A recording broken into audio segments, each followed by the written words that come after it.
everybody. So yeah, so what I wanted to cover today was really now looking at the operation side of the POC. So yesterday we basically looked at what the hypothetical development workflow would look like for the sample application, and how we would deploy that to the cluster using Helm, which we covered in the training workshops. Today I want to sort of touch upon the deployment aspect a little bit in a bit more detail, specifically with regards to sort of environment management, because the reality is when you operating a cluster, you will have to manage your environments are no longer static. They can, apart from your production environment per se, you have the capability to provision a new environment and destroy it almost at will, because you can recreate the state of it really quickly from your Kubernetes manifests. There's very little sort of human involvement then in sort of the deployment of a new environment, and this would become sort of crucial to you guys in the sense that if you've got one workload type like a Spring backend, regardless of the actual differences between each instance of it, you're going to want to deploy that same thing over and over again into either a single cluster where you group your or namespace your deployment environments, such as you could have a concatenation of the customer name and the customer environment type, like dev, test, or staging, or something like that. Or if you wanted to sort of spread your environments through multiple clusters as well, you could still use the namespacing convention to sort of isolate all the resources relating to a specific customer environment. And if you're going to be doing that same sort of process over and over again, potentially up to sort of 100 plus times, you're going to want a way to gain some efficiencies there in terms of how you manage your environments.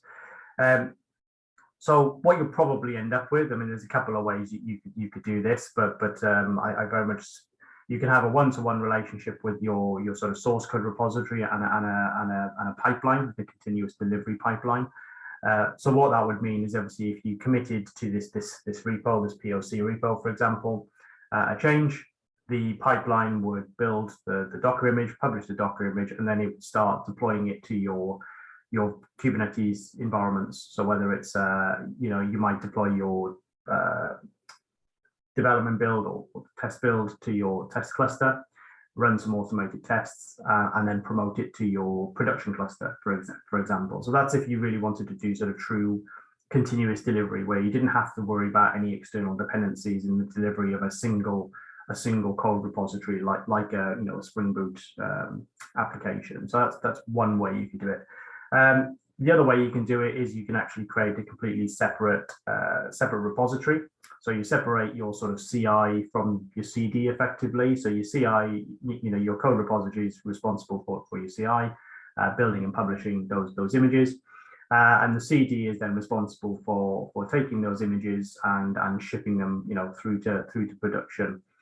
And then this sort of brings in, when you start doing it this way, you need to come up with a way of structuring your repository effectively to be able to declaratively create your environment structure. So whether that's, like I said, whether that's your a shared cluster for all your customers, and then a cluster, a production cluster, but shared. So a shared cluster for all your development and test workloads, and then you might have a production cluster whereby you isolate your workloads by node group, for example. So in the cluster that we've spun up, there's just a single node group. So it's more akin to something, a setup you use for a development or test cluster. However, your production sort of version of this might have multiple node groups that had one per customer. And you're able to control costs and isolate customers' workloads onto specific EC2 instances. So you've got a lot more sort of fine-grained control over you do that. However, if you remember, I might have it handy here actually, but I wanted to show you, it was under, I think it was under here.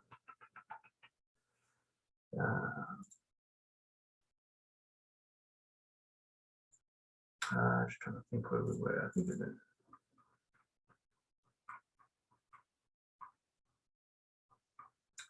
not under that. It's probably under deployment.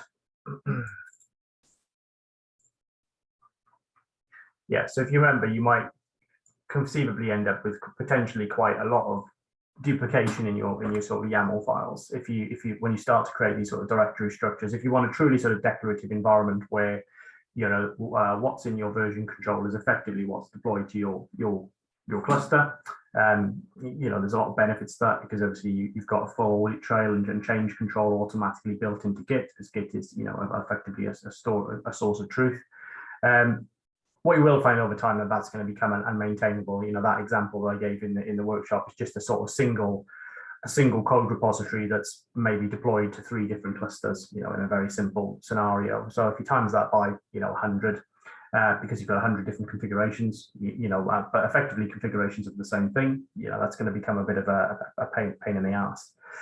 So what I wanted to show you today was a bit of a introduce customize to you firstly. So we've talked about Helm, which Helm is a very template driven solution. So you need to understand Go templating language to be able to author Helm charts, and you need to obviously understand the interface that's exposed and all the different knobs and controls in order to control which resources get created and how they're configured. So like I said, it can be quite overwhelming, but it has value for people who are installing sort of vendor software into your cluster, like Postgres databases or certificate managers or anything like that. It's good for those things, but maybe from a developer perspective, we can maybe simplify this a little bit. And what I've done, I've created a little flavor of an environment repository, if you like, that's sort of grouped by customer and environment. So if you've got multiple customers and you've got multiple environments for those customers, again, take a very simple use case. You've got 10 customers, and every one of those customers has got a dev environment and a test environment. Your directory, your hierarchical sort of directory structure is gonna sort of look like, at the top level, you're going to have your customer folder, and then the next level down, you're going to have your environment folder, and then within that environment folder, it's going to contain all the resources that are deployed to that environment for that customer. And if you wanted to further sort of break that down by specific application as well, just from an organizational point of view, that's okay as well. But what that does allow you to do then is that, because all your manifests are basically in version control, deployment is as simple as just cloning the repository and just running a kube control apply command, and this can obviously be very easily automated through Jenkins or GitHub or anything like that. However, what I did want to do really is just showing something that I'll write some additional documentation about, but I'll just touch on it a second. I wanted to sort of break that dependency between sort of Helm and the Kubernetes manifest, so you're still getting that resource. So what I did, so I created a sort of custom Helm chart, if you like, myself, and I've published it to GitHub, which so means I can pull it and do things with it. And it's a very generic chart. Okay, it's a chart specifically for running Spring Boot applications. The type of application that it's running, whether it's for fetching a list of products or fetching a list of customers, I don't, if you remember from one of the previous workshops, I said from an operator's perspective, I actually don't know a lot about your application workloads. However, I do know how to run a workload in a Kubernetes cluster. So I've compiled a bunch of generic templates effectively, which abstract all the Helm stuff away from the developer effectively.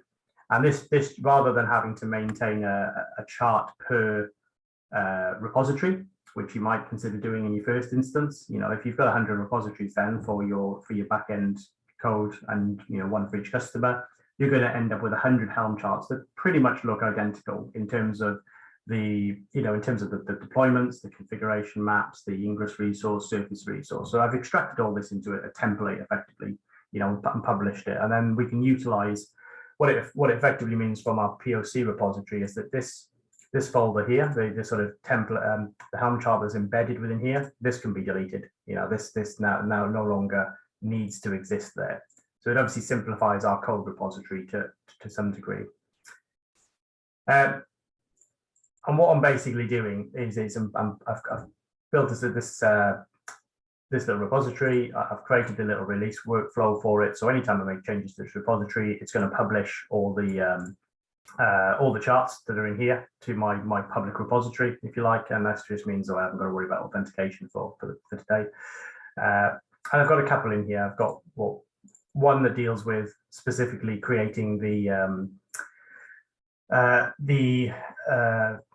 certificate authority for with AWS, and then I've got one specifically for just deploying a generic Spring Boot application. And you can see in here as well, I've got a couple of dashboards that I've already pre-configured. One for the Spring Boot application itself, so grabbing metrics from the Spring Boot actuator and visualizing and graphing those metrics, and one that ties into the metrics published by the horizontal pod autoscaler. So this allows us to look at what the autoscaling is doing within the environment when the load on the pod is increasing or decreasing. However, I still didn't want to be in a situation where you had to understand, if you like, this sort of contract. So I've taken some steps to sort of simplify this within the proof of concept. And what I've done is I've introduced Customize, which is a different way of managing your resources that can be used with or without Helm. It's not required. It can be used just with plain manifests. What I'm doing here is creating a clear contract that anything that I want to deploy into my cluster goes through this process where I almost sanitize the Helm chart. So whether it's a Helm chart that I've written, like the Spring Boot one, or if it's a Helm chart that I've used from the community, such as a Postgres chart, it gives me an additional sort of phase, if you like, in deployment, just to sanitize it, put in all my compliance, best practice, that settings, and also to enforce those and do some sanity checking of those resources before they enter my cluster. So as an operator, it's my responsibility for who's deploying things into the cluster. I want to have some governance. I want to have some compliance. I want to maybe enforce some best practice around naming conventions, policies around checking whether or not these pods are going to try and get elevated access using or running as root, those sorts of things. This gives me a way to basically control what's entering the cluster before it gets there, and to be able to obviously raise an issue if that's not the case. So it's almost like a bit like a policy as code sort of scenario. I won't go too much into the details of it, but there's a deployment directory in here where we're in scripts deploy with a couple of utility scripts, basically. So there's this Customize folder, and Customize works with the concept of sort of patching. So what it enables you to do is, instead of having a full deployment manifest, so let's just go back to our, undo the delete. So if you remember, so if we go back to the templates in here, so you remember quite a verbose template, right? And if you were going to have one of these for dev, test, staging, prod, there's a lot of duplication in there. What Customize allows you to do is actually to distill, to build a base deployment, which is obviously very simplistic, and then apply layers over the top of it. So you would apply a sort of development layer, which might set your pod replicas to 1. You might set your test layer, which may set your container resources to a certain threshold, a lower threshold. So it's not, because there's not expected to be a lot of traffic in there. And in your production one, then you might allow it, you might configure the horizontal pod autoscaler so it autoscales automatically for you. So it allows you to sort of layer resources on top, YAML on top of each other, and gives you a different way of sort of controlling that.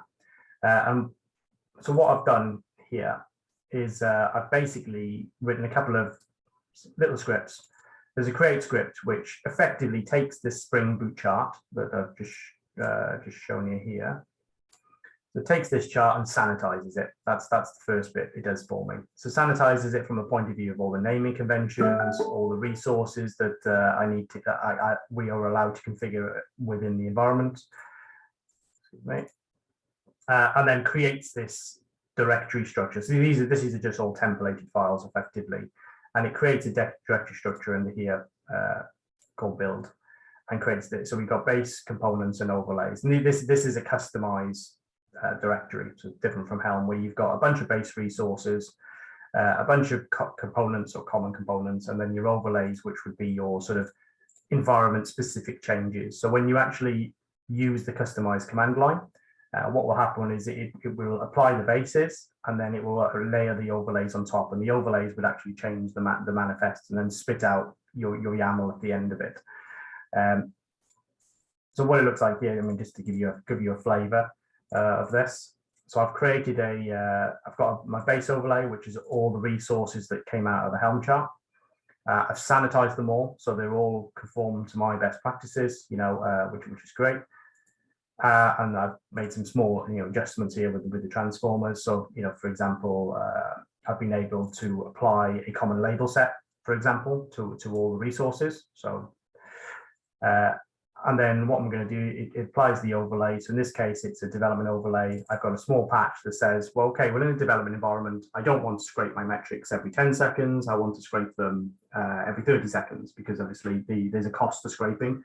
And it just reduces some of the resource utilization on my development test cluster, because it's not that important. In a test environment, I don't need to be scraping every 5 seconds, every 10 seconds, like I would in production. I can grab my Prometheus metrics a little more less frequently. So that's the first stage. It sort of sets up this directory structure or build structure. The second stage is where we actually create the YAML bundle, in effect. So all the YAML resources that can be used with kube control apply. And what we have here is there's two things to consider. You've got at this point in time, you're just about to deploy your manifest to the Kubernetes cluster. You've got deploy time configuration. So these are variables that change between different deployments. So an example of that might be the namespace that you're deploying into, or the number of replicas that you want, or even the ingress domain. So if you've got a test deployment, then your ingress domain is going to be, it might have a .test in it, whereas in a prod deployment, your ingress domain might have wouldn't have a .test. It might just be .prod or something like that. And then you've got your application configs, the actual. So at no point yet have we actually talked about your application config. So in this case, the sample application, and the obvious thing called out here is that if I just deployed the application as is, using the Docker image that we produced, it wouldn't work, because ultimately it's default application.properties, if you remember, it's just talking to the database. Yeah. So if you go here, it's just looking, it's going to connect to localhost. Well, obviously localhost, there is no database running within the Kubernetes cluster on localhost. So we got to deal with that. It's that externalization of the application config and how you as developers would control that and make changes to it and deploy those changes. So going back to the directory structure, what we effectively have is this we've got a customer or a tenant level directory. We've got an environment level directory, and then we've got an application level directory. And underneath that application level directory, I've got a couple of files here, which I'm just going to explain. There's a .env file, and this doesn't have to be a .env file. It's a .env file, and because I'm using a Unix utility called envsub to basically interpolate all the Kubernetes templates or manifests. And it's just an easy way to do it. And you can create this structure from any external source as well. So if you wanted to store this in S3, or if you wanted to store it in parameter store, you could. It's basically customizing our manifest just slightly. So for example, I've got some high level dimensions that I want to, or labels that I want to apply to everything in this environment, like the team name or tenant name, the name of the application, the name of the environment, whether it's dev, test, or prod. I also need to tell the deployment where to get the image from as well. So if we were talking about a Helm chart that I hadn't written and it was an off-the-shelf Helm chart, then very likely the default image is going to point to something that obviously is wrong. We need to point it at our registry to pull down the correct image. The version, which is obviously the Git tag that we took yesterday, that we built. And then it's obviously just some other controls and dials, around what sort of memory we want to allocate to it, what sort of CPU we want to allocate to it, what port we want to run our application on, what domain we want to expose it on, and what sort of CPU and memory targets we want to set on the horizontal pod autoscaler. So these are all things that, like I say, will change between deployments. Again, for example, you might end up having a different ECR registry per cluster. you might have you will have a different version of your application running in your test environment, your product environment at some point in time. And you'd also probably want different resource requirements in production compared to test. So this gives you just a simple way to control those sorts of knobs and dials. Second file is basically a standard application properties file that you guys would obviously be familiar with. This is your application level config effectively. So together, what we can do is using this application config, we've now externalized everything that's specific to the Kubernetes environment here. So the main obvious one being is that the Hibernate configuration. We need to obviously basically create or override the default application properties to point to our Postgres database within Kubernetes. I've already pre-filled these in with the database that we deployed yesterday, and I've just grabbed the password for now. In a proper production environment, the password, username and password wouldn't be stored in here. They'd be pulled in from a secure store effectively, but ultimately they would arrive at the same place within the container itself. And then we've got there's a script called bundle. So the script bundle basically runs the customize command, and it takes this build directory, applies our deployment variables, generates a config map based on this application properties, and spits it all out into just a single Kubernetes manifest, which can be checked into version control. All right, this because there's nothing really sensitive in here. It can be checked into version control. It can be applied to the cluster. If it changes, you can do diffs on it. Obviously, diffs with YAML is pretty nice, so you can actually see visually what's changed between one version and the next. And then, like I say, you can just apply it straight to the cluster in that way. And the beauty of these couple of scripts, they might seem a little bit complicated at first, just because you're not too familiar with customize. But what it means I can do is that if I want to say create a brand new environment for a new customer, I want to have all those manifests and the version control. All I have to do is just run a couple of scripts. So, oops.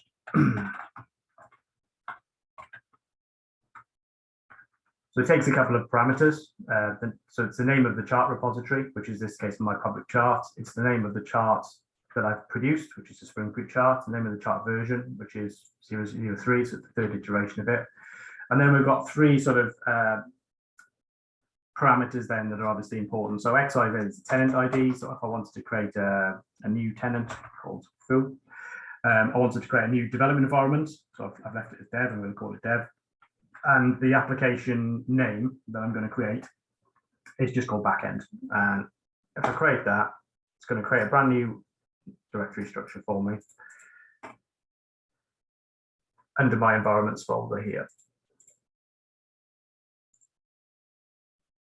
So you can see here, it's pre-populated it with our pre-configured best practice compliant customized base based on the Spring Boot helm chart that I wrote. And all we need to do then is just to basically create within this directory two files, your environment file and your application config. Yeah, and just for simplicity, what I'm going to do is I'm just going to copy the one that we created earlier, because ultimately they're almost identical. I'm going to take that, convert, take that, put it there. Obviously, if you look at these files, the only things I really need to change is that the tenant, if you like, has changed, or the tenant ID. The name of the application, it can be literally anything you want, but in this case, this matches the name of the Docker image. The version, I'm going to deploy exactly the same version of the application that I've already got. I'm going to leave everything more or less exactly the same here. The only thing is changes that it's a new deployment, it's a new environment, and it's for tenant foo instead of tenant XYZ. Same with the application configuration, because it's a tenant specific thing, I'm just going to change that to foo. Everything in here should work the same because we're connecting to the same database. We're using the same credentials in this case because we haven't got separate credentials set up. And then next thing is just to create the bundle. So again, bundle takes 3 parameters. It takes the tenant ID, the environment, and the application that you're deploying. Perform some validation of the manifest after they've been generated. So you can see here it's done. So it's using a tool called QVal, which is a validator for making sure that your manifests are sort of conforming to a certain specification, and you can write rules around them. And you'll see that we've also produced, or should also produce, in here. It's going to refresh. Oh, my bad.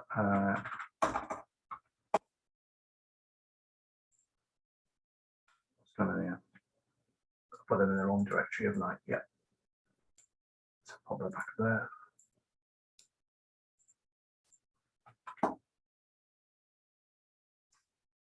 So we spit out this bundle file. It's got all the Kubernetes manifests in there. You can see that we creates a namespace, and the namespace is a concatenation of the tenant ID and the environment. So again, within a single cluster, you could have multiple tenants and multiple environments deployed to the same cluster, even to the same sort of EC2 machines. If you're just using a single node group. We've put some custom labels as well on all the resources. So again, from an identification purpose, you can always relate back to a specific commit of the code and when this triggered this bundle to be produced effectively. And if you obviously go through it, you're going to get all the YAML files that we've sort of gone over, and there's a dashboard already baked in, pre-baked in as well that I've built. And once that's built, all you need to do is you can just use kubectl to apply standardized directory structure. So depending on what application you're deploying to what environment for what tenant, it's very easy to sort of chop and change. You could put any sort of automation around this, or even just a Slack command, even if you wanted to, that tied into something. It'd be really easy. So what it should do now is it's obviously created all the resources in the foo dev namespace. And it's just booting up. So I'm just going to watch that a second while it's pending. Actually, let's find out what it's pending.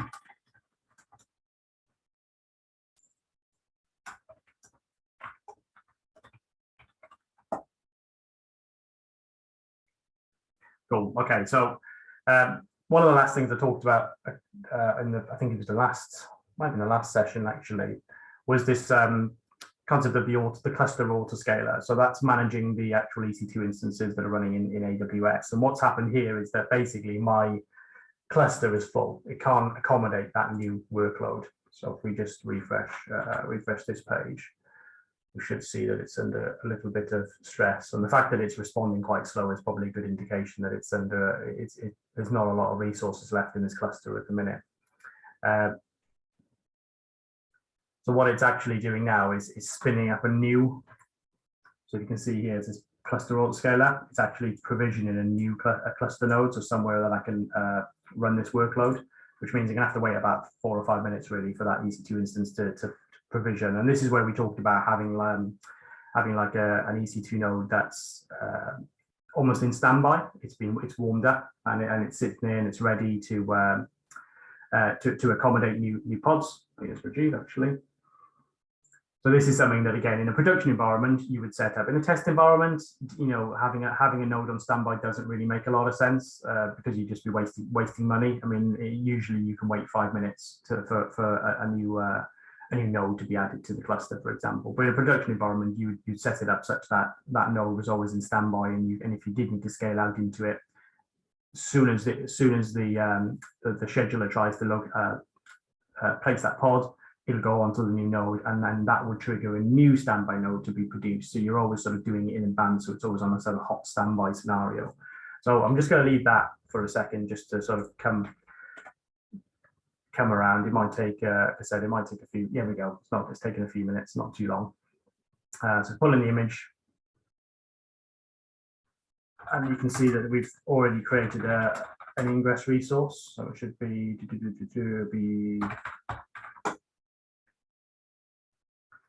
so we can see where that's going to get deployed to when we're ready. And obviously then you can just curl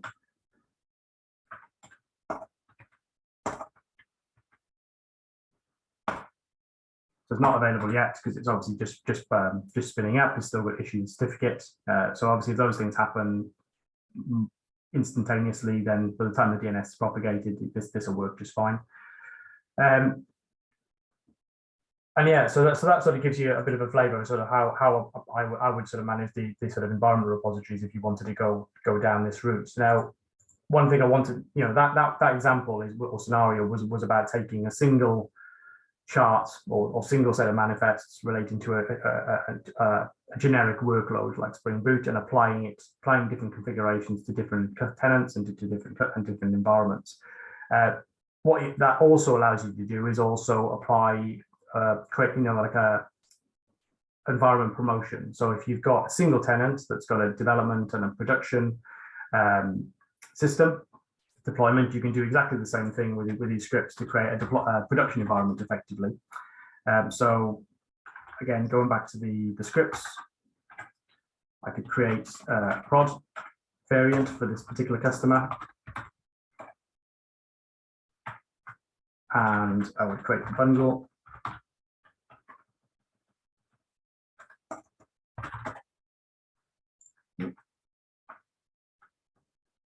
Oh, what's missing there? Yeah, okay, so the overlay is not missing, so let's fix that very quickly.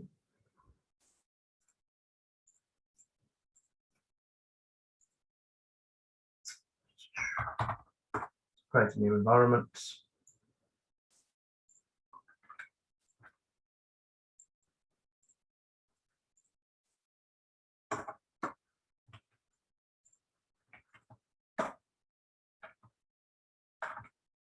That's created our under foo. We should see that we've got a prod, and again we've got all the base components.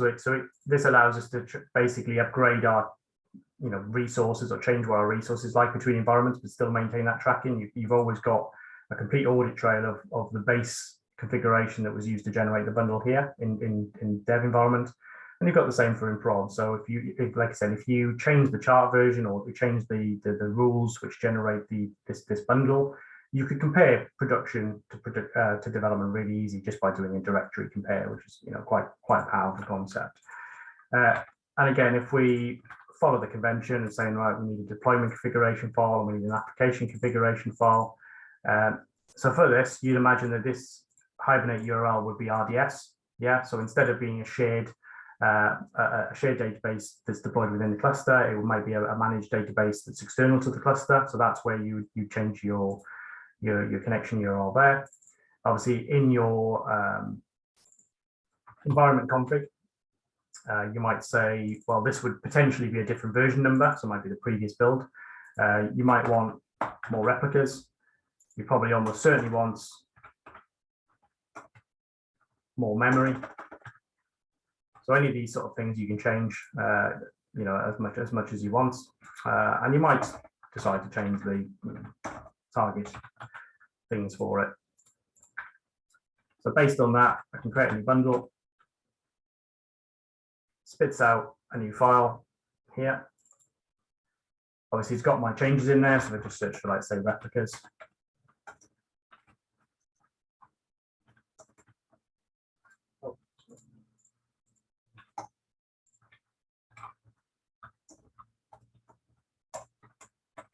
Finding the wrong ones now, isn't it? Very max replicas there.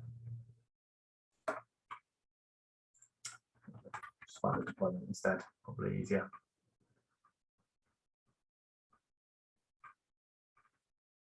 Okay, the replicas seems to be missing from there. I can't see it anywhere. Okay, that might be a bug. So if I just apply that bundle to cluster, we're going to end up with another namespace, completely ring-fenced from the other namespace. Naming conventions, so it's consistent across different tenants, different applications, and then that'll spin up in a few minutes. Probably find that there's not enough room on these EC2 instances because they're quite small, as it happens.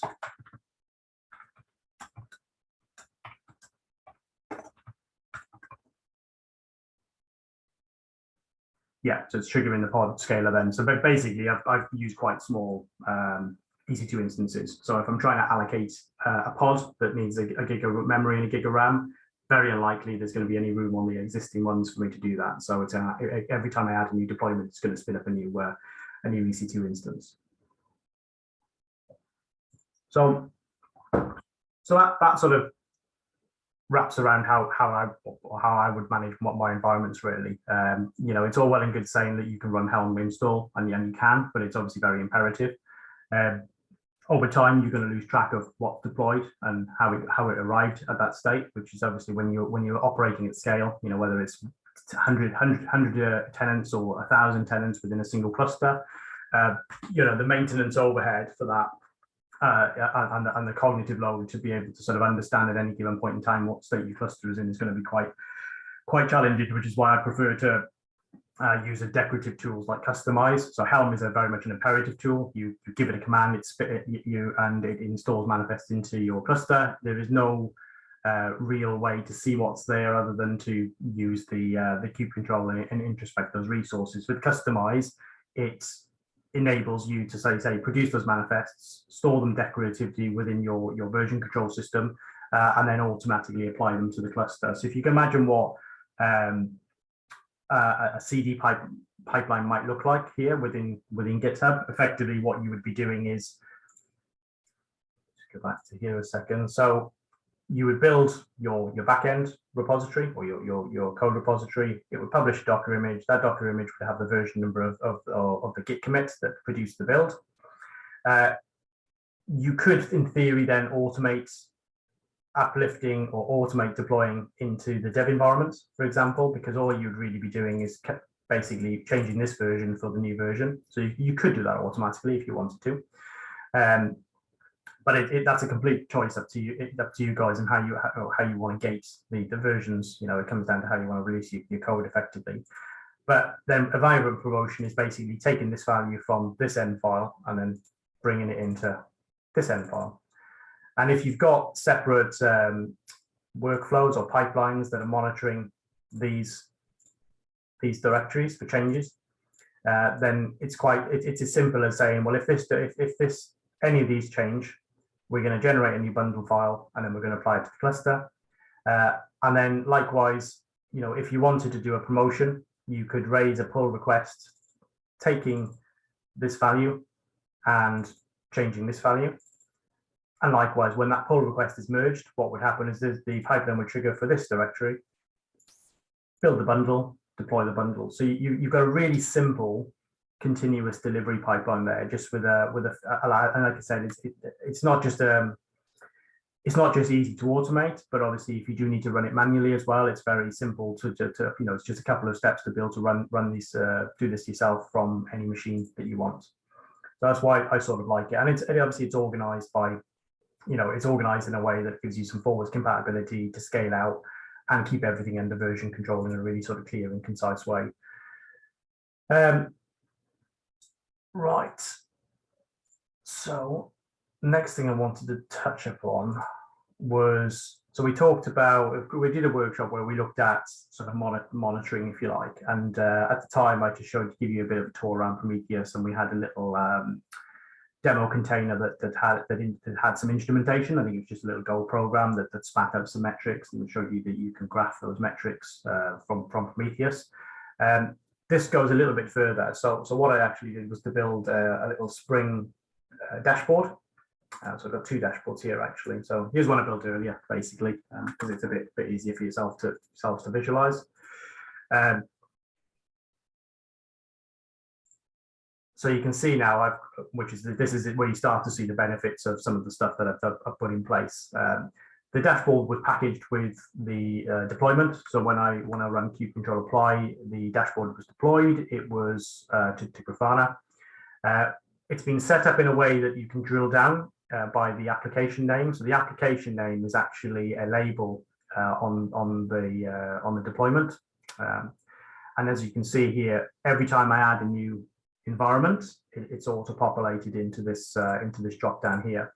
So now I can actually move between the three current deployments of this Spring Boot application that I've developed, within my cluster, and I can obviously view the metrics, metrics specific to that. They're not all working, unfortunately. I didn't get around to fixing all the the PromQL because I had to adjust it slightly. But we've got the headline metrics, how much heap is being used, Java VM load averages on the CPU, memory usage, things like that. Obviously, this can be tailored to the specific workload. So if you're talking about Tomcat, you can get a section for Tomcat for monitoring user sessions, things like that. It can be tailored to however you want, really. But that sort of scalability becomes quite apparent here when I've just got one standard version of the dashboard, and it can actually allows me to manage multiple instances or multiple deployments at the same time. And obviously, I can just switch between them at any given time. I can create alerts off the back of them if I want, that go into whatever ITSM tool you want. And like I said, the more deployments we do, they'll just automatically appear here and be able, for us to deploy them.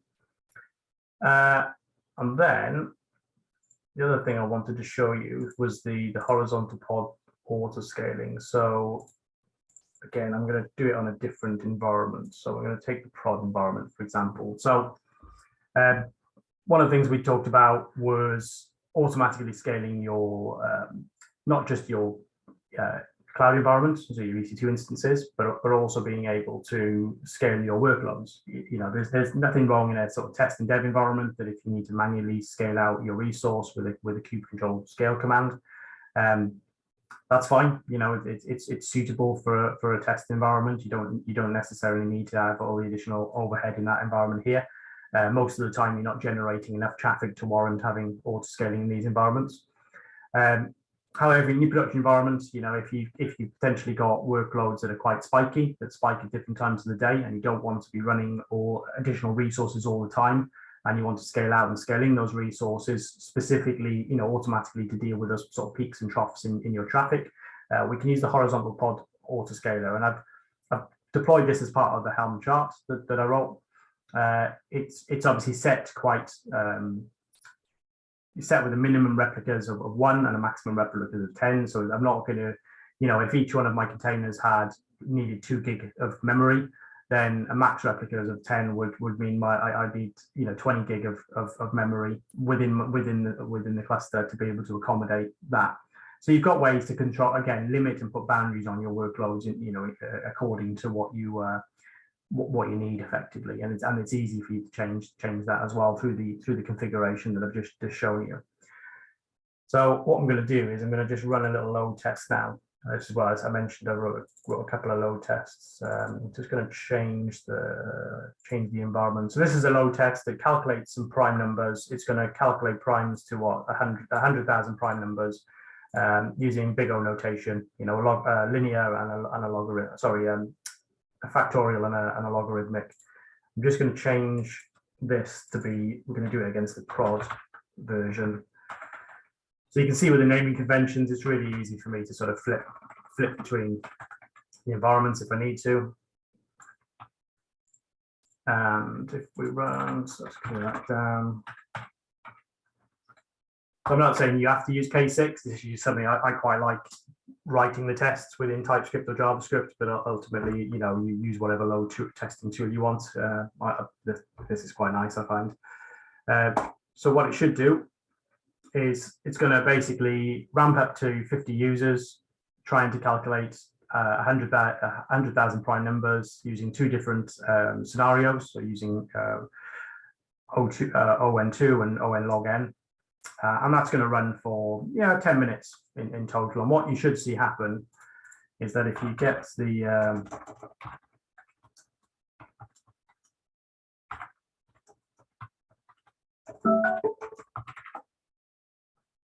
so you can see here we've got some quite high targets, 80%, for example, on the CPU and the memory.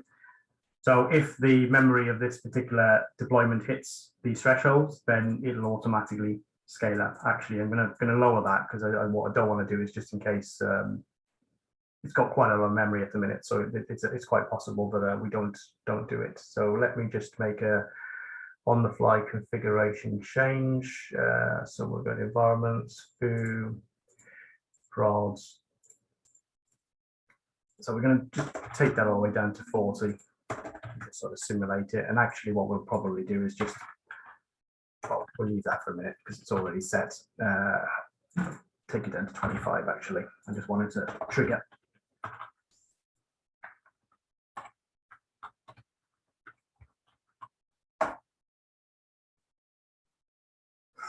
So what you should see now is within the bundle with a bit of luck, it's horizontal border autoscaler.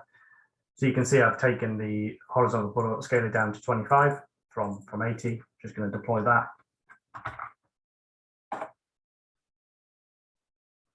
Should see that it gets changed. So where are we? Yeah, configured. Just grab that resource again. It's down at 25. So you can see already now on a memory side we're over the threshold. So what we should see in just a couple of minutes is that this back end will start to scale up, because ultimately we've crossed the threshold and we want to scale up our replicas to accommodate that. So there we go. So the desired replicas now. So that the deployment now has been changed from current replicas equals 1 to current replicas equals 2. And we're just going to track that, and that pod's going to spin up. With a bit of luck, it doesn't have any issues with finding somewhere to run. Again, these machines are quite low powered, and I've given it too much. Yeah, could be waiting a few minutes for that, unfortunately. Doesn't seem to find anywhere for it at the minute.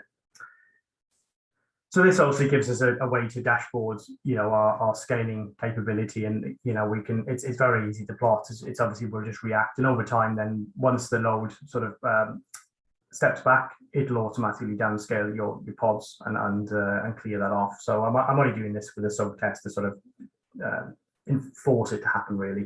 But in reality, you take a little bit more time and care to set the correct values for your workload, and it's obviously dependent on what it's doing at any given time.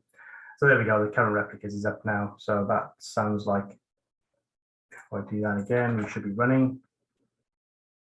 Nope, still pending. So look, I suspect it's the same again, isn't it? Yeah, so this is the problem, because I've given it one CPU. The T3 larges only have 2 CPUs on them anyway, and they're 8 gig of RAM. So this every time I do deployment, it's not going to fit on the existing nodes. That's why it keeps on triggering the autoscaler. I'm just going to leave that. So leave that to one side. Right, I want to just end this bit here, just have a little break for some questions, and then the last thing I want to show you guys is how you would manage sort of updates within your cluster and sort of disaster recovery. Bunty, do you have any questions on what I've shown you this morning? I know it's probably it is a little bit more advanced from what we've seen from a Helm point of view, but it's sort of repository layout structure that will set you in good stead for sort of scaling up your cluster environments.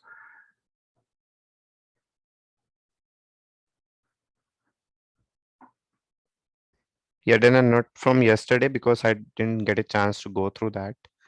But for today's session, I have few. Mm-hmm. So we have discussed that you were creating multiple environment structures using that sh files. Can you open that sh files once? Create.sh. Yeah. So there's two, right? And I'll tell you why there's two. So because there's let's call it a master Helm chart for a generic Spring Boot workload, right? And it's basically builds all the best practices for running that particular workload. It enforces some standardization as well. So for the operator's perspective, one Spring Boot application doesn't really look any different from the other than the fact that it's running different code. So I've pulled that out into this directory effectively, and the create script is responsible for basically creating that initial environment directory structure for you and putting all the customized files in place ready for you to basically apply your deploy configuration and your application configuration. So it's like a 2-step process. If I wasn't doing this, then you wouldn't have this create sh file. It's just copying some files from, copying files from a source directory to a target directory. So you can see here what it actually does. It copies all my customized files, which basically patch and transform and apply all my standards to the Helm chart. I then fetch the Helm chart that I care about, which is the Spring Boot chart here. Go back. I then template it. So template, Helm template basically generates all the manifests for you, but it doesn't actually apply them to the cluster, whereas Helm install does. And then I just basically do a bit of tidying up. So what you effectively end up with is it takes this directory structure under customize here, and copies it across to, let me just pick one, this build directory. So under a standardized sort of directory structure. And if you look at a lot of these things in here, then you've got placeholders. So let me just, that's a bad example. So there's a customize file which basically tells customize which resources that you want to patch and how you want to patch them. That's basically it. I don't need to know too much about JSON patching at the minute. So you can see these are all the resources that are in the Helm charts that I developed. You've got your config maps, your deployments, your service accounts, service monitors, your ingress, your dashboards, etc. These are the patches that I want to apply. So for example, I want to add some labels. I want to set the ingress host. I want to set the backend port. So again, let's just say I'm a platform as a service. You don't really need to, as a developer, you don't really give a crap what ports your container's running on. So that would enable you to basically abstract all that away from the developer. At the end of the day, if you want to run it on port 8888 on your local machine, that's fine. If I want to run it on port 8080 within my cluster, that's fine as well. It wouldn't make any difference to you whatsoever, because obviously the ingress point is through the ingress controller. So it just gives you control of basically setting some policy and some standards across any resources that are going to get deployed to the cluster, and I've got full traceability of those. Does that make sense to you? Yes. Yeah.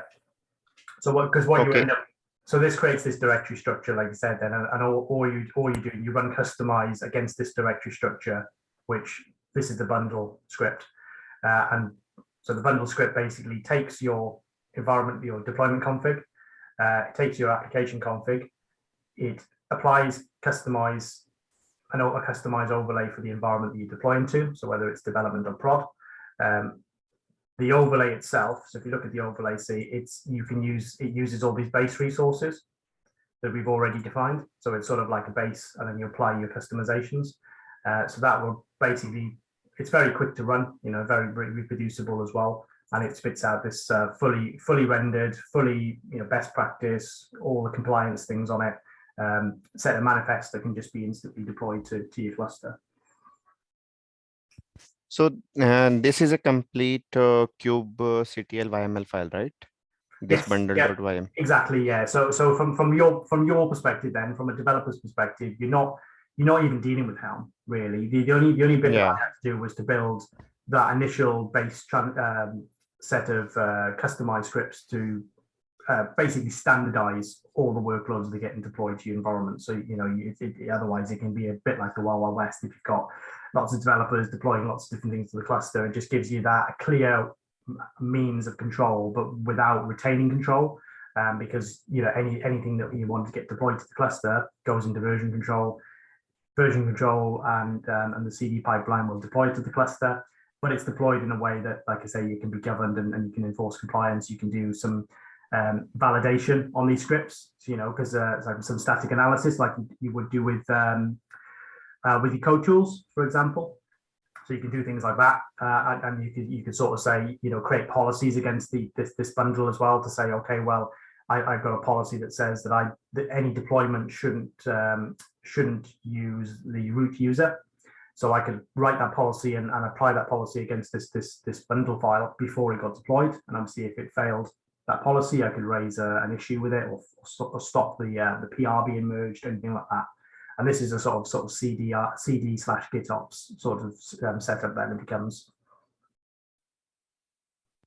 Okay, and all these components, it is picking up from this components directory, the base directory that we have mentioned. Yeah, just this is a sort of master. So if you think about over time, this might change. You might decide to introduce a new standard or to change an existing standard. You would change this initial directory, And then Okay. you'd have to systematically then regenerate the bundles for, say, all your customers. But you can do that now in a very managed way. It's not like you would you could do it on a individual, you could do it for all dev environments for all customers, or you could do it for one customer at a time. You've got complete control how you want to roll those changes out from the Helm chart perspective, which is a lot more managed than what you can do if you're just using Helm. It's sort of Helm is sort of all encompassing. It'll do all of them at one time because everything's pointing to the same version. So you get full decorative sort of cluster management effectively from this. And this sort of setup sort of forms like a simplified version of GitOps effectively without really adding any additional tooling. So if you're not familiar with GitOps, this is a very lightweight way to perform GitOps without using all the tools that have been developed out in the community, like Flux or Argo CD. I don't know if you guys have heard of these things, but they're tools for GitOps within Kubernetes. But this is doing it with native tools without introducing another third-party tool so it's a good introduction to it. And then you might find that you outgrow it, and then you decide to migrate to something that's a bit more fully featured. But this gives you that's the same capabilities with just a bit of scripting and a bit of templating. Okay. And you right now you are running everything through manual commands like sh files, but we can automate it using the any pipeline or anything. We can automate these sh files, right? But we'll have to create those environments and application.properties for each customer in the starting, right?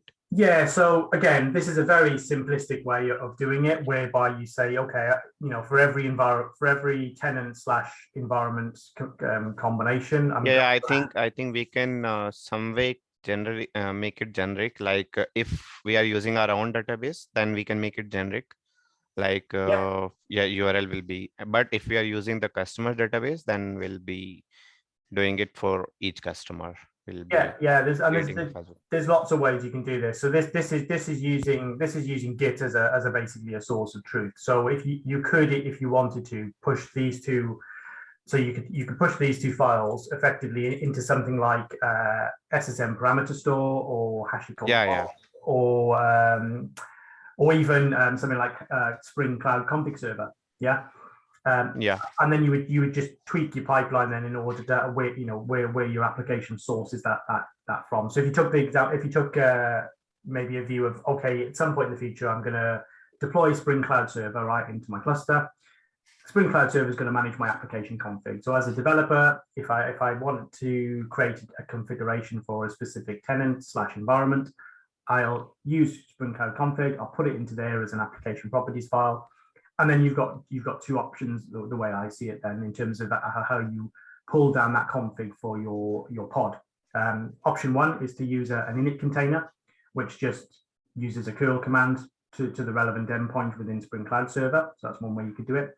The other way you could do it, obviously, is if you're using a Spring Boot framework, then you can basically integrate it into Spring Boot directly. So it will not only pull it down when it boots up, but it'll also refresh it as well. So if you ever change that config, you can have sort of dynamic config loading within your pod. But that's completely up to the needs of your service, really, whether or not you need that. So I've erred on the side of going simpler for now. Obviously there's a path to make this more complex if you need to. I didn't want to introduce a different state store, if you like, at this point. We're using Git, so let's continue to use Git because it's just helped you guys become familiar with the sort of concepts of decorative management of your environments. And then, like I said, in future, if you need to, you can break out of this and, like I say, just update your pipeline to accommodate the new sort of source or state source for your configuration. Okay. So one thing you could do, Bunty, is this environment file. So imagine if you've got a pipeline per customer. This would just be the environment variables that are attached to the pipeline. This can be environment variables in the Jenkins or GitHub itself. And it's a contract as well. So we talked about the importance of that contract between sort of developers and operators. This creates a contract that is right. If I want to deploy a new Spring application to this environment, for whatever reason, these are the two things, these are the two artifacts as a developer I need to produce, and how you produce them, you check them into a file, create a pipeline.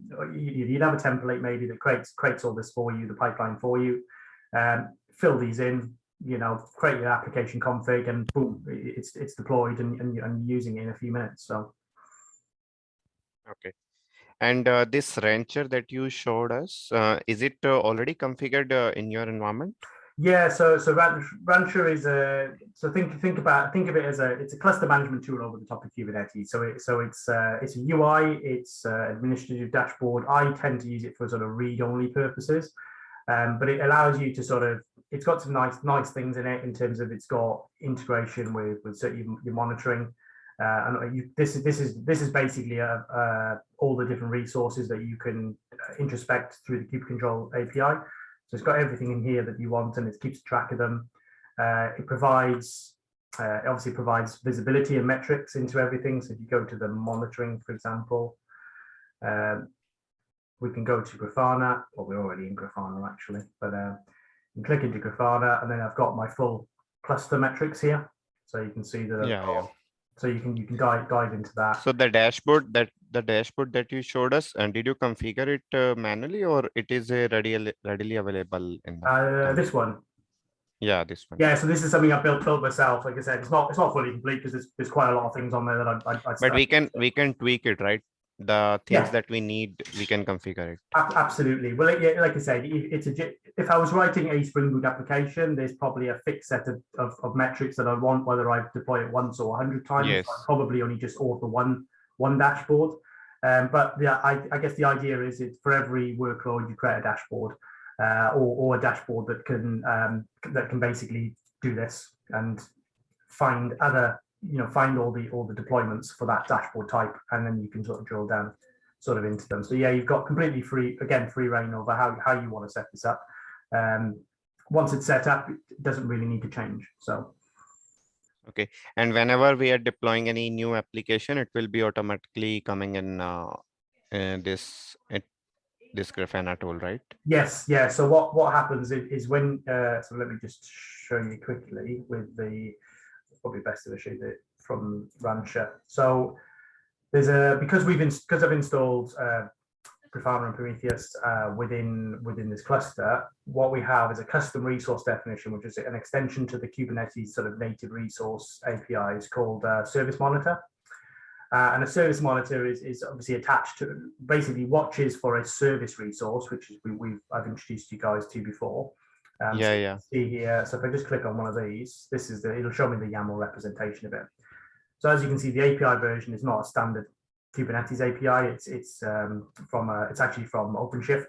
The service monitor is, and the specification basically defines the endpoints that I want to scrape from. So it automatically discovers those endpoints. So and automatically discovers the namespace that it watches, as well as the labels on the service that it watches. So these are all predefined, managed under the sort of best practice. And then if you go into here, what you'll see is then automatically, without no configuration, is that. So there we go. So you can see the difference here. These are all the scrape targets, so all the endpoints that are spitting out Prometheus metrics. So in my foo prod, there's 4 of them because I've got four pods running, which makes sense.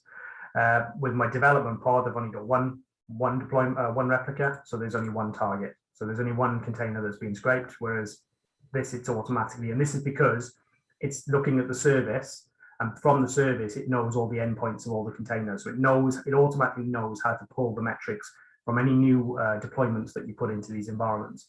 And as long as they're in here, then they're available to Grafana, because Grafana just uses Prometheus as a data source.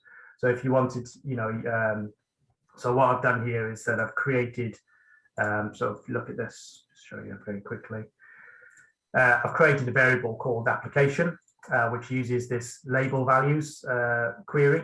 And the label values query basically searches for metrics with this label attached to it, and then basically discovers all the different things. And this allows us to do that sort of drill down. We can create a standard dashboard, and then we can drill down into that dashboard based on the application name. And because every application name is unique, there's a dashboard per deployment effectively.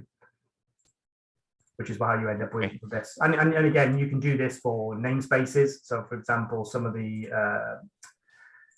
I think, which one would it be? I think probably names, probably that one actually. Yeah, so this is a dashboard for namespacing or networking statistics within a namespace. So you can see that I can select the different namespaces, and I can look at the network traffic in those namespaces. Funny enough, we were running that old scaling test. Well, you can see clearly that that's when I started the load test running, and then when it ramped up, and then obviously it's ramped down over time. Yeah, and the URL of this rancher, it is publicly available, right?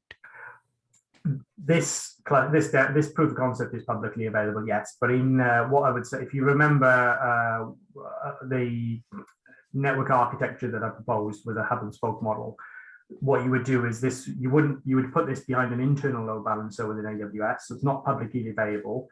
And then you would have, if you wanted to protect it, then you would have your VPN client would establish a connection with the hub VPC. When you're connected to there, then you'll be able to access the internal load balancer. So if you wanted to protect this off the internet, which I would recommend doing for your production and even your test environments, to be fair, you just put it behind an internal load balancer and then have your connect to a VPN in order to access those endpoints. Okay, but I think we would need it publicly, but yes, in a more secure way, because this will be needed by our ops team to monitor all the customers. Yeah, so in that case, then what I would recommend doing, so if it is public, then you'd set up, so obviously that I've just got basic authentication set up on here, so it's username, password. You can, so there's an admin user, so that's who I'm logging in with. You could, I'm pretty sure you can, or you should be able to integrate this with like SAML or some other authentication principle. If you've already got one, that is, and if you haven't, that might be something worth looking into. So it just allows users to log into Rancher or log into Grafana or Prometheus remotely without needing to be on a VPN. So that, yeah, you can do that. Just obviously didn't really make much sense for the POC to do that. Yeah. And we can create multiple users, like one user each customer, right? Yeah, you could do. I mean, like I said, at the end of the day, it's just a user. And we can restrict the namespaces and customers according to that user. Yeah. So again, they have a concept of within here access controls. So you can create manage the dashboards. So you can create a new folder, for example. Just call it thing. And then you can set the probably a bit too eager there. Oh, okay, I'll have to look at that while that's not set up. But you can, yeah, I don't know why that's done that. You can set the maybe we would need to create a dashboard first, then I think. Possibly. Let's try that. Surprised if that is the case, but we'll have a look. And again, this can be automated because the way that Grafana and Prometheus are deployed, you can create these structures, these folder structures and the permissions, automatically with your provisioning. So as part of your customer onboarding process, if you like, when you basically create their environments, you could do that. You'd also create the resources that gave them the relative access to the dashboards for their environments. Yeah. Let me have a look a second. Okay, I'll have a little look at that. That shouldn't be the case. That should just allow you to set the permissions. No, it's just, I think we can figure it out later on as well. Yeah. Like I said, I haven't looked at it in here because usually I deploy Grafana sort of separately, but it's a Rancher's version of Grafana, so that's probably why there's a little difference there. It's given me a 404 page, but I'll be able to look at that and figure it out. So access control, if this needs to be public, not a problem. We can figure out a way that makes sense to create new users and onboard new users, get them credentials, and obviously give their access. So I'd imagine you have a team, like a platform team, if you like, that look after the cluster health in general, and that has sort of visibility of all the dashboards. And then you'd have your sort of ops team that might be looking specifically at the application health They would have, Yes, yeah, yes. and however you wanted to do that, then, like I say, you can create teams and projects, and we can create those structures, those organizational structures within here.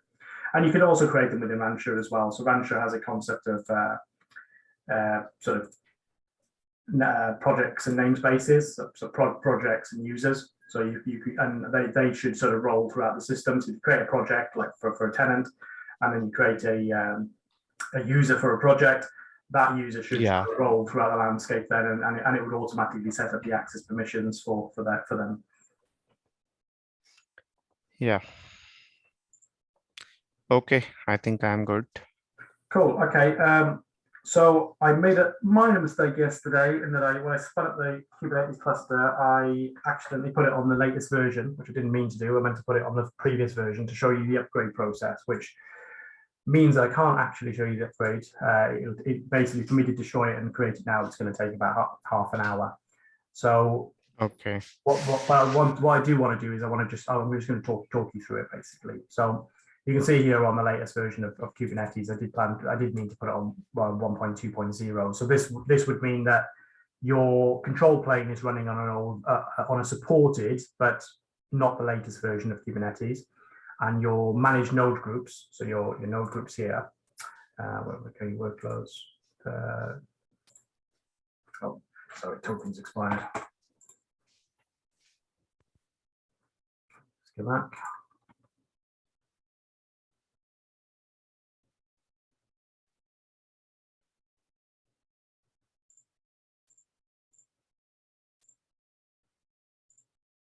Yeah, so your node group would also be running the latest Amazon approved Kubernetes AMI for the latest version.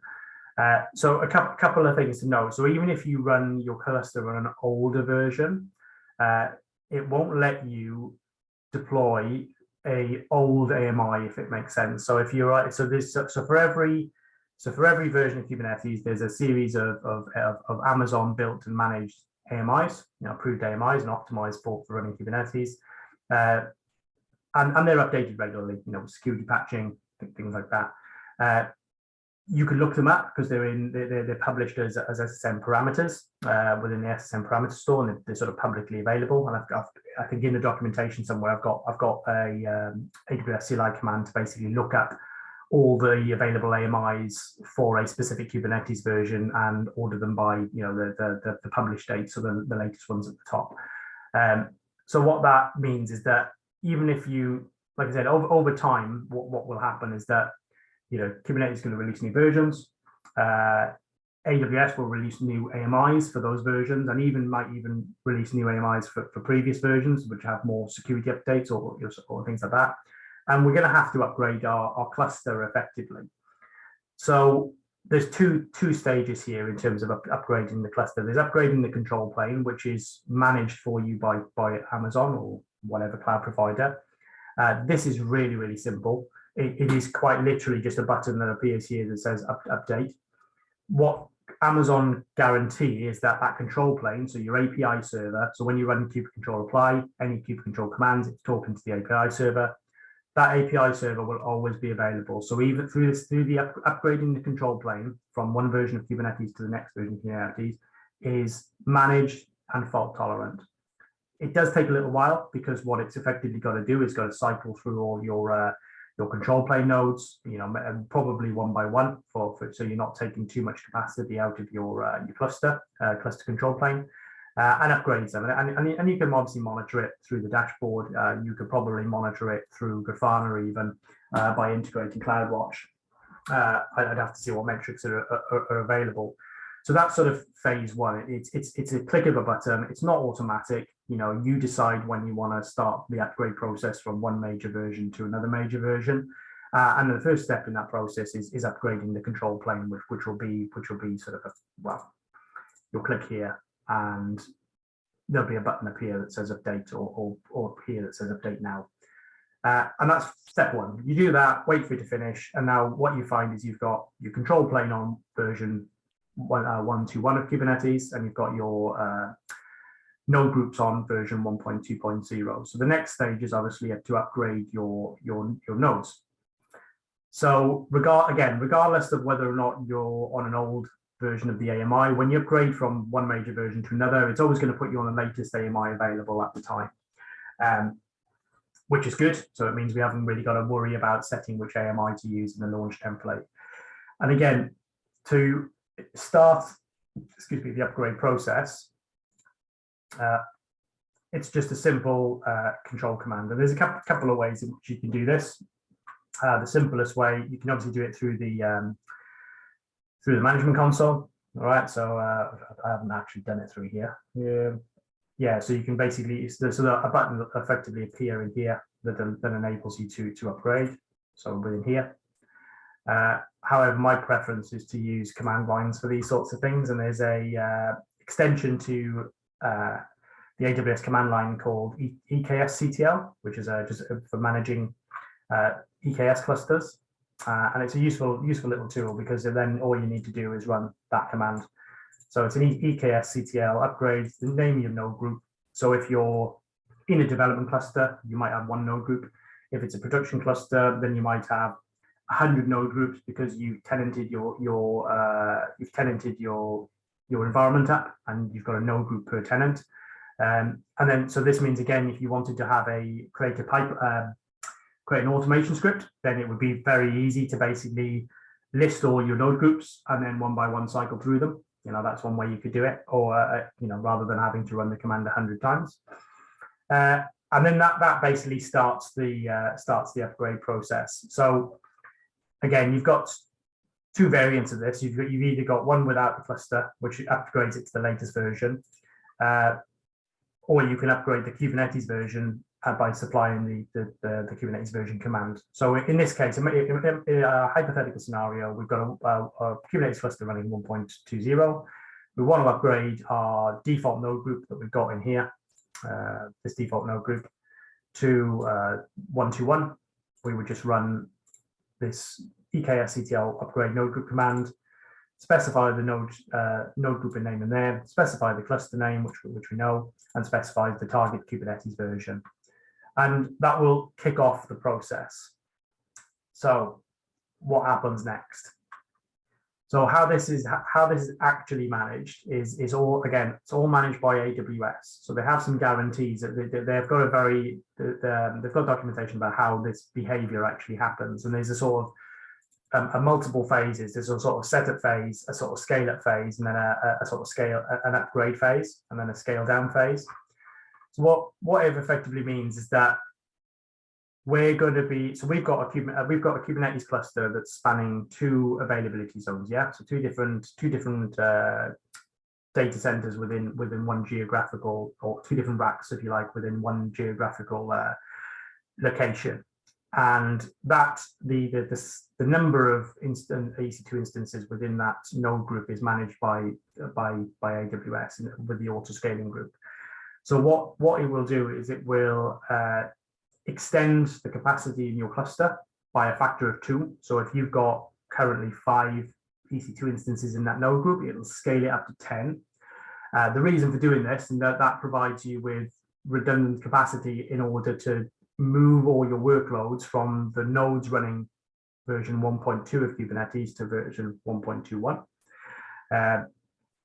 And then systematically, what it'll do then is, once all that additional resource has been provided, so you've now got a auto scaling group that's got 10 instances of it. 5 are running 1.2, which are 1.20, which have got all your workloads on it. 5 are running 1.21, which are currently empty, but they're schedulable. They're available. They're schedulable. We enter the upgrade phase then, effectively. So in the upgrade phase, it'll randomly select one of the 1.20 nodes. It'll effectively coordinate, so it'll stop new pods being scheduled on that particular node, and then it'll start to drain the pods that are currently running on it. So when we say drain, it's basically evicting them in a graceful manner. So it's terminating them gracefully, and it's restarting them on the 1.21 node.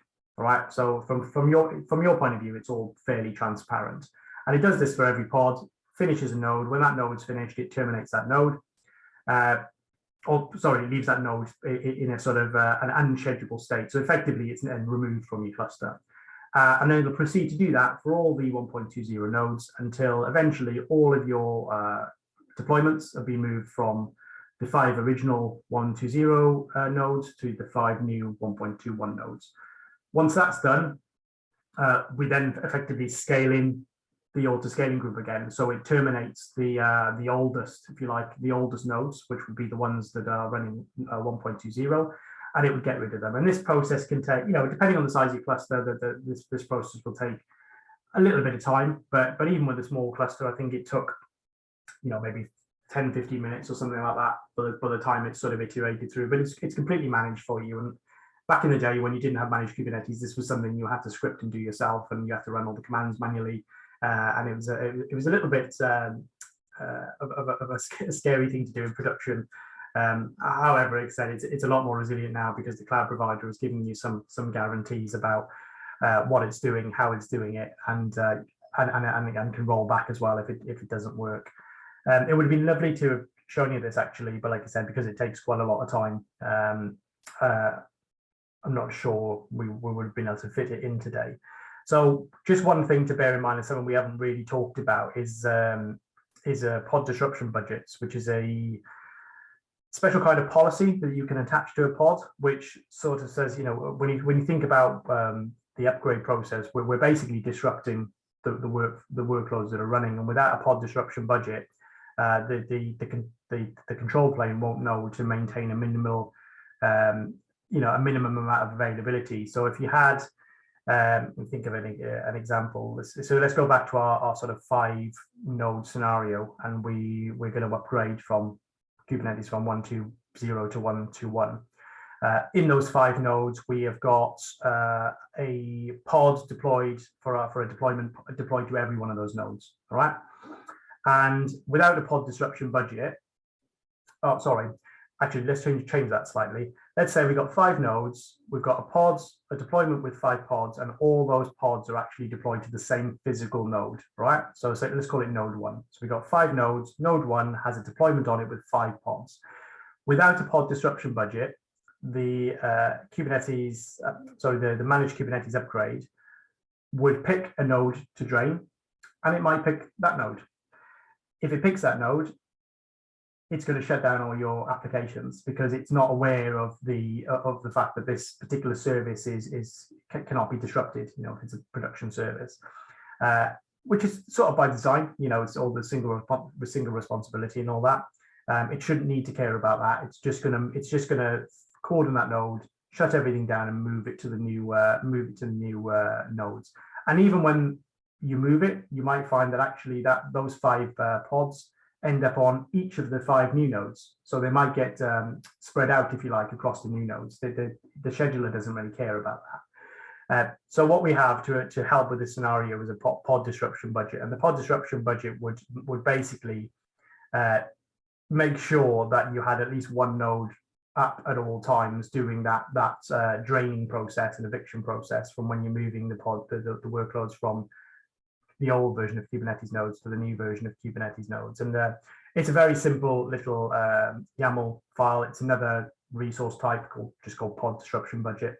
And it's just a policy to say something like, the maximum number of available pods for this workload is 1, or the minimum number rather. And the scheduler then will never go below 1. What it'll actually do is when it coordinates that node and starts to drain them down, it'll wait until at least one of them is up on the other one before coordinating that node in its entirety. So you've got some guarantees then about making sure your apps stay 100% available during node upgrades of Kubernetes versions.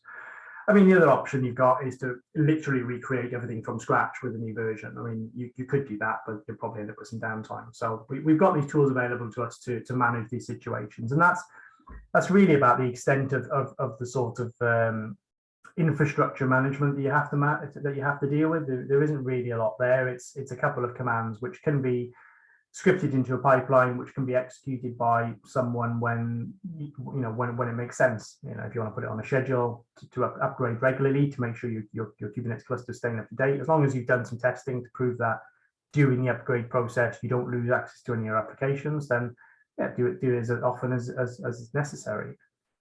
And then finally, the one thing just a bit I wanted to talk about was sort of the disaster recovery. So up until this point, everything has been in version control. It's all in Git. Your infrastructure's in Git. Your cluster state, everything that's deployed to the cluster is in Git. You do have some, shall we say, dynamic state that's being stored by Kubernetes in etcd, which is a key value store. So things like, for example, the horizontal pod autoscaler controls the number of, the current number of replicas, and etc. If you run into a DR scenario, or a typical DR scenario, you'd probably end up replicating any of your backing data stores like Postgres or RDS or something like that to another region, to a completely different data center. So, we're in the US now, you might do it to EU Central or EU London or something like that. That's your choice where you want to have your failover regions to. Within those failover regions, then you're not running your cluster because you'd be paying for all those resources. It's very rare that you find a DR setup that's active because generally speaking, it costs a lot of money to run a full duplicate of all your resources. There are probably some companies that do it, and some companies that even split their traffic between two clusters, just to minimize the risk. But obviously, very rarely does that become a justifiable configuration or disaster recovery scenario for most people. Most people will run everything in one region, replicate the data to another region, and in the event of an AWS regional outage, which can happen. There's been maybe an instance. There was, I think, maybe one instance last year where it happened, where a problem with you guys might have seen it in the news with Fastly and the CDN, and it basically completely took down a large number of services within a region. If that happens, then you might say, okay, well, we're going to tolerate it some downtime. However, we have a goal to recover our system within 1 hour. That's our mean time to recovery. That's our service level objective. We need to make sure that our process in place enables us to do that. So what does that really mean from our point of view? Well, a couple of things really. We've already got the Terraform code. So deploying the Terraform code to a different region is actually quite trivial. If you remember, the network infrastructure, we're specifying the region as a variable. So you could deploy this same workspace to another region very, very quickly and give you the exact same configuration setup at the infrastructure level as in your DR region as you do in your primary region. You might even decide that actually from a cost point of view, the only thing you're really paying for in the DR environments, because it's not processing any network traffic, the only thing you're paying for is your NAT gateway costs. So you might decide that is an acceptable cost. And in production environment, you have your primary region VPC configured. You also have a DR region VPC configured, and it's there in an active state, ready to receive the cluster. The thing that you wouldn't deploy probably is the cluster, because you'll be paying through the nose for all the machine, the amount of space, the amount of resources that you need to fail over into. So that would be on a sort of cold standby. However, once again, everything's in source control. Everything is here ready to go. So all you would be effectively doing is changing the VPC IDs in here and changing the region to failover region. And it would take, what, 10, 15 minutes, maybe 20 at tops to re-provision that cluster ready to receive all your workloads. And because we've already bootstrapped the cluster with a lot of the common services, when it's complete, you're actually already in a state to deploy your workloads back to it. And then that's the sort of the final thing then, isn't it? So, okay, fine, we've got our network fabric in our DR, we've got our EKS cluster, it's there, it's got all our services deployed, it's got all our monitoring tools, everything, it's there. We now need to redeploy all our applications. So how do we do that? Again, because we've gone down this route, we haven't got to remember what's deployed. We've decoratively defined in this directory structure the state of our infrastructure. Yeah, from a deployment configuration point of view, from an application deployment configuration view, it's all under version control effectively. So quite simply, to bring your your DR environment up and make it accessible, would just be running a kube control, like almost like a recursive kube control command over this entire directory, and it would redeploy everything to the new cluster. So you can see, that conceivably that can be done within an hour, which I think in a disaster scenario is a reasonable amount of time to recover for most businesses. As you can always imagine, that the service level objective for DR will be closely related to the amount of money it's costing you while your system is down, and eventually you'll reach a threshold where actually the system can't be down in a DR scenario, and then you'd be willing to pay the money to have an active setup where you've got almost like a mirror of your cluster in another region or in another data center. But again, you never start with that. There's always a cost benefit analysis that needs to take place, and it depends what sort of business you do. If you're losing 20 million quid in the space of an hour, then your infrastructure over the course of a year is going to cost 20 million for that one incident, so you just absorb the cost. And yeah, that's it. The only thing that I would suggest with that is that you've obviously got some issues at the DNS level, because you'd have a global DNS routing solution that would be able to fail over between your regions. And effectively what that would do is it would point your sort of hosted zone. So just go, this might be, expire a second.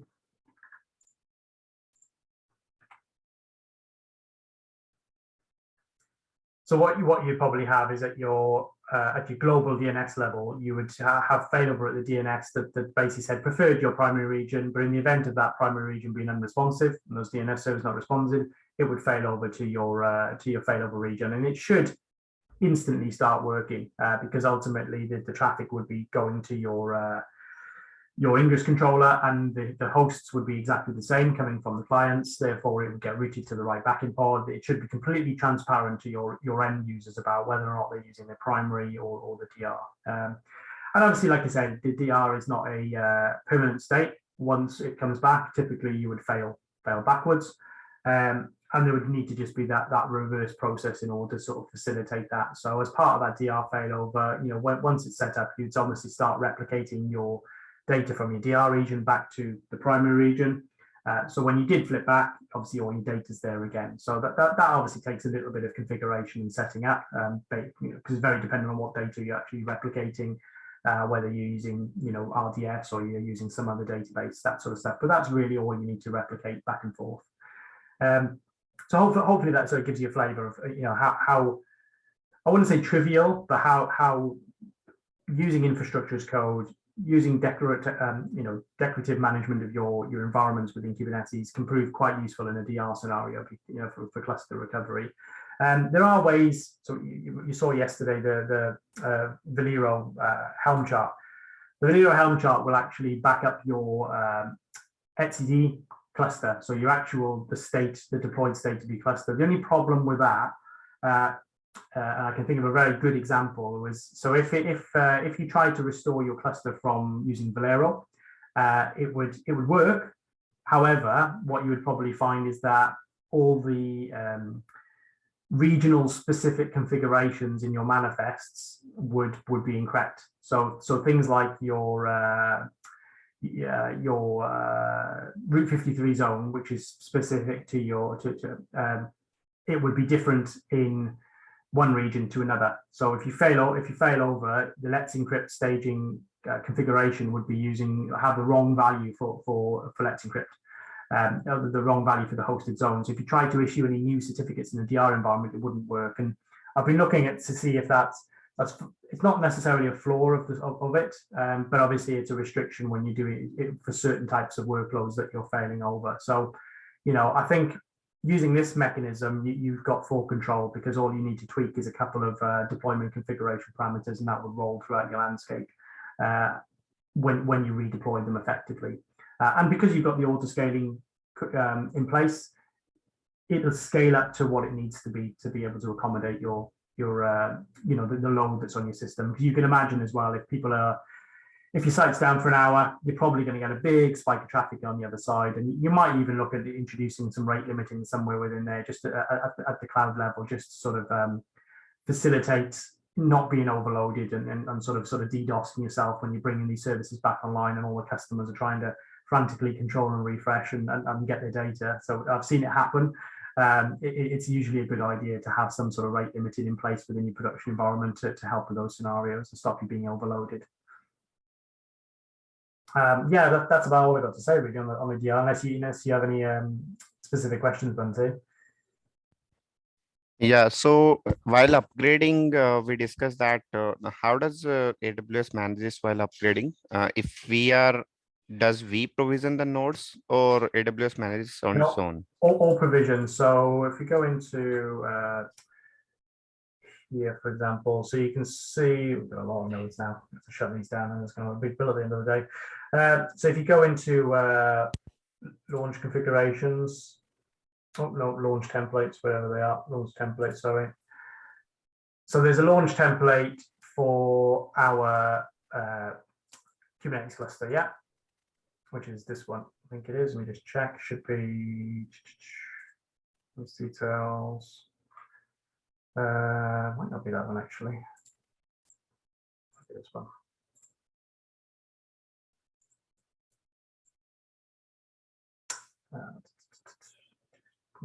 Owned.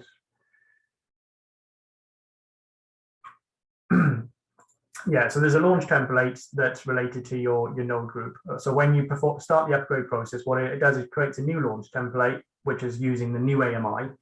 But obviously then in your auto-scaling group, this auto-scaling group is basically extended. The capacity is extended to twice your current capacity. So during the upgrade process, obviously, you wouldn't want to try to deploy any new workloads to your cluster. I mean, you probably could, but I wouldn't recommend it. I would allow the upgrade process to complete first for a particular node group. Yeah, it'll increase the size from, say, in this case, I've got 9. It would increase it to 18, and it would obviously set that to 18 and set the desired capacity to 18. Those nodes would provision. So we've got two sets of nodes effectively now within our cluster. For this node group, we've got one's running the old version, one's running the new version. The old version is cordoned, so we can't deploy or schedule any new workloads to those, which means then when you evict all the pods one by one from all the nodes, because they can no longer be scheduled on the old nodes, they'll get scheduled on the new nodes. Once all the pods have been drained from the old nodes, then effectively we can terminate the old nodes, and that just leaves it, and then we can basically scale this back to 9, so to restore the original configuration, but it's only running the new launch template, which is using the new version of the AMI, which would be the new version of Kubernetes. Okay, so we will be doing this capacity changes on our own before doing the upgrades, right? No, it's handled automatically. So the only thing that you have to do from a sort of operator perspective is to run the EKS-CTL command. That's it. So you run it once, and that kicks it off, and then you can just monitor it. Okay, so it will the AWS will just make the resources as twice as our current configuration. Yeah. It's a sensible approach if you think about it, because ultimately, if your current cluster capacity is X, then in order for you to have full redundancy and to accommodate everything that's in there, you're going to do 2X on you. You're going to double it. Okay. And also after the upgrade, it will automatically scale it down. Yeah, it's completely managed. Like I used to have to do this before managed Kubernetes was a thing. You created your own clusters. You used to have to do this on your own. It's not that complicated. It's just a series of commands. But obviously now it's very good having the guarantees that from AWS that they'll manage it. If it goes wrong, they'll roll it back. You haven't got to worry about any of that. Okay. So it will manage the and can you open that link that you opened in the starting? This one? Yes, not the other one. This one? Yes. There are these 4 failures that we can occur. Just scroll down once. This one. Insufficient capacity in the availability zone. Customers. So these will be managed by AWS automatically, but it will provide us a like Yeah. node creation failure exception. Yeah, if it goes wrong. I mean, these are unlikely, aren't they? So obviously Yeah. you've got quotas in AWS, the number of EC2 instances. So if you're running like 1,000 node cluster, you're probably going to go over your quota. So obviously you just increase your quotas, and so you could run into that.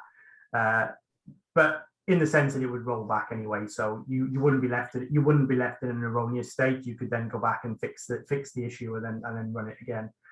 Yeah, sure. Yeah, Okay. I'd be surprised if that one ever occurs, to be fair, capacity. So the only way that would probably occur is if you were using spot instances and there just wasn't any availability. You could be waiting quite a long time for an available instance to become available. Okay.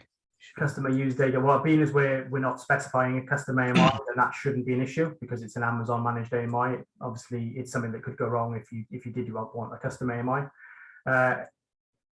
There's no prep, but yeah, okay. So yeah, those are unlikely because you're basically creating the same capacity as you already have. So these node pressure shouldn't happen. Okay. And in the starting, like while understanding the architecture, we discussed about this self-managed node and managed nodes. So where are we describing that in our architecture, in our platform architecture? Yeah, so it's in the Terraform for the cluster. Go into here. So this is the cluster module. Sorry, my ID doesn't seem to pick up the custom Terraform modules for some reason. So you can see here you've got Okay. managed node groups. Managed node groups. Yeah, okay. yeah. So these are you can have self-managed node groups, and there's nothing wrong with it. But you just need to understand that it's sort of your responsibility then to bring them up to date instead of Yeah. Sure. Okay, I think I'm fine. Oh, okay. Well, I guess that sort of draws everything to a conclusion. I'm going to be spending a little bit of time over the next sort of week or so. I just want to roll through the repository, just add some comments to some of the Terraform files, and just to explain them. So if you're not familiar with certain AWS resources or whatever, I just want to add a little bit of commentary around there. So for you guys, when you're navigating through it, there's some inline comments about things and what they're doing. Obviously, if you've got any questions, just feel free to reach out to me on Slack, and I mean I'll respond as quick as I can. Yeah, and I think as I understand Amit said, he's going to basically, you guys are going to go away, play around with this a little bit, maybe set it up yourself. I recommend that's a good idea. Set up the whole sample application yourself, walk it through. Make sure you understand all the moving parts, and then we can, further down the line, then we can look at what the steps are to turn this into a production ready environment effectively, and look more specifically on how you want to sort of tenant up your infrastructure at the sort of database level, at the EKS level, and things like that. Sure. And Dana, can after this call, can you please put on the recordings on the Slack? Yeah, I've got them both. Well, I'll push this up. I'll stop the recording now. Actually, that's fine. There we go. Yeah, I'll get these up to date for you. And like I say, what I'll do is I'll do a fresh link for everything with everything on it. Yeah. And then you can grab them all